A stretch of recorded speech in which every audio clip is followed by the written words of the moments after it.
बात गोला चीका से खबर की। पूर्व सीएम मनोहर लाल का बयान आया। मनोहर लाल ने कांग्रेस पर कटाक्ष किया है। कांग्रेस चुनाव के मैदान में नहीं है। मनोहर लाल ने कहा कांग्रेस को हार का डर सता रहा है। अनुच्छेद 370 कांग्रेस की देन है। कांग्रेस के लोग राम राम कहने से भी परेशान हो जाते हैं।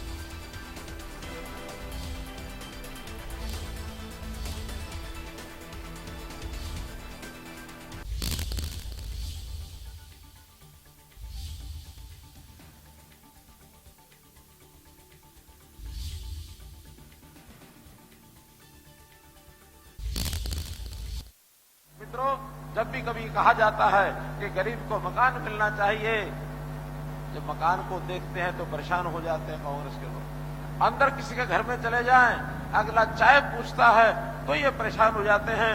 वहां बिजली का लट्टू देखते हैं तो ये परेशान हो जाते हैं। वहां गैस का सिलेंडर देखते हैं तो ये परेशान हो जाते हैं। वहां बना हुआ अच्छा इज्जत घर शौचालय देखते हैं तब ये परेशान हो जाते हैं।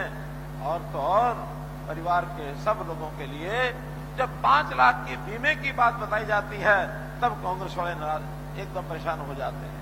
अगर गरीब की जरूरत की सब चीजें मोदी जी ने उपलब्ध करा दी, आज इनको कुछ भी और बोलने के लायक कोई बात नहीं है।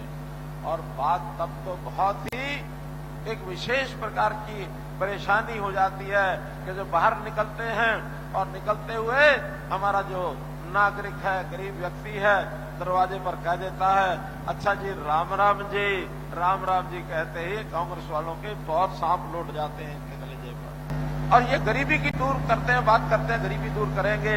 मोदी जी ने 10 साल में 20 करोड़ लोगों को अपनी गरीबी रेखा से बाहर निकाल दिया।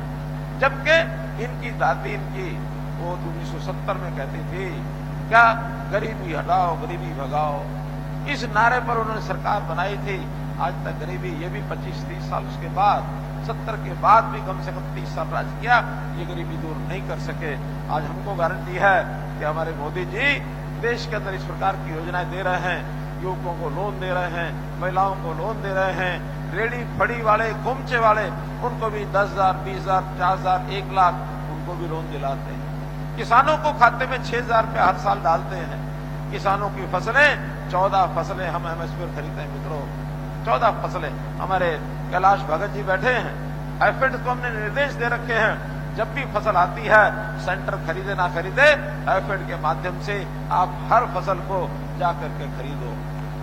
मैं तो एक लगन लगा करके दिन रात काम करके पीछे मुड़ के कभी देखा नहीं। मुझे क्या करना क्या नहीं करना पूरे एकदम स्पष्टता से, एकदम साफ तौर पर मुझे लगता था कि जो इलाका हरियाणा का पिछड़ा है उसे मुझे काम करना है। पूर्व की सरकारें अपना अपना इलाका बांध लेती थी कि ये हमारे लिए हरियाणा है। जहां से वो चुनाव के लड़के आते थे वही उनके लिए हरियाणा हो जाता था। किसी के लिए रोहतक होता था, किसी के लिए हिसार था, किसी के लिए सिरसा था, किसी के लिए भिवाड़ी था।